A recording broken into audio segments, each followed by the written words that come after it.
A very good morning, dear students. Today we'll be reading chapter number 7, The Grasslands of North America.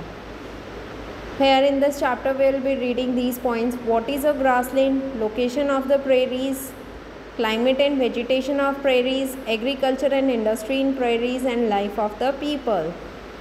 Here few pictures you can see.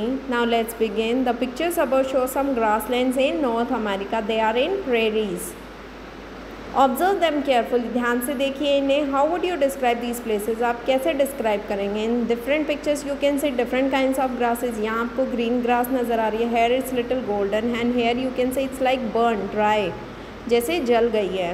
What do you think would the occupation and lifestyle of people here be like, आपको क्या लगता है कि यहाँ के लोगों का जीवन कैसा होगा और क्या उनकी ऑक्यूपेशन होती होगी. What kind of animals would you mostly find in these areas, कैसे आपको एनिमल्स यहाँ पर मिलते होंगे. Now please come to page number 51. Now let's begin.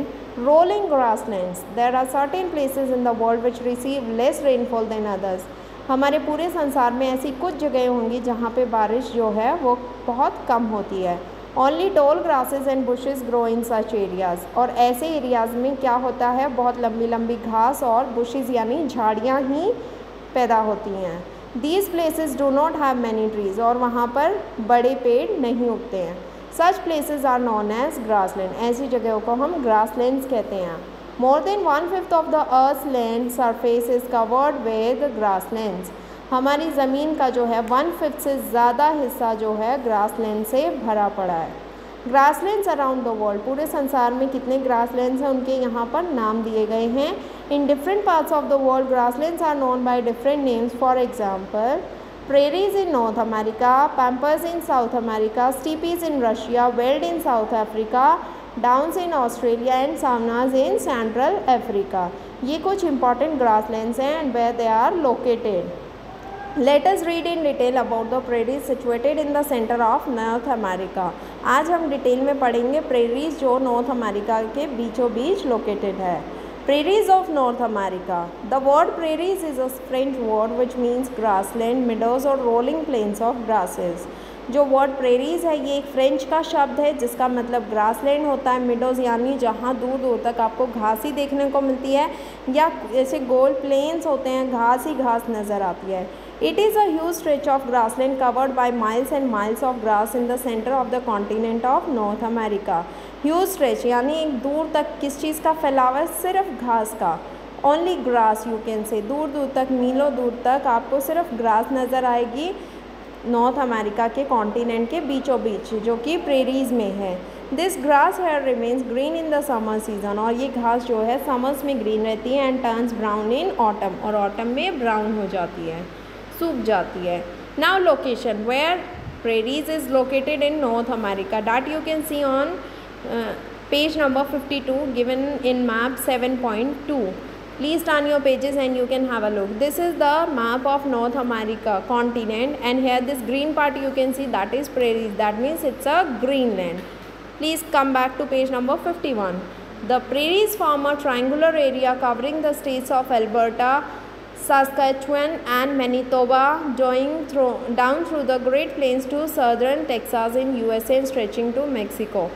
अब ये कौन कौन से ट्रायंगुलर फॉर्म है और ये कहाँ से कहाँ तक इसका फैलाव है ये आपको गिवन है. They also stretch for approximately 1000 miles from western Indiana to the Rocky Mountains. और इसका फैलाव जो है लगभग 1000 मीलों दूर वेस्टर्न इंडियाना तक की तरफ है जो रॉकी माउंटेन्स हैं. Now comes the climate. The prairies have hot summers and cold winters. Prairie में समर्स हॉट होते हैं और winters cold. The area experiences rainfall in the summer season. और ये जो एरिया है यहाँ पर समर सीजन में बहुत रेनफॉल होती है. The amount of rainfall can very from year two year. और जो ये रेनफॉल बारिश होती है ये साल से हर एक साल लगभग अलग अलग होती है. Strong winds blow from across the grassland during summers and winters. बहुत तेज़ हवाएं चलती हैं इन ग्रासलैंड पर समर्स में भी और विंटर्स में भी. Please turn your pages, come to page number 52. Now vegetation and wild life. There are hardly any trees found in the prairie region. कुछ हार्डली आपको कोई ट्री वहाँ मिलेंगे प्रेरी रीजन में, वहाँ सिर्फ घास और ग्रास एंड बुशेज़ होती हैं. Other than rose which grow along the river. सिर्फ कुछ ही आपको ट्रीज़ मिलेंगे जो कि रिवर्स के नज़दीक पानी के आसपास मिलेंगे, नदियों के।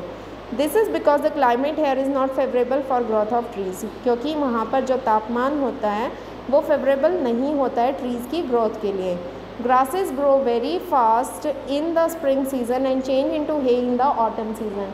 और जो ग्रास होती है वो बहुत जल्दी उगती है स्प्रिंग सीजन में और बहुत जल्दी सूख जाती है ऑटम सीजन में।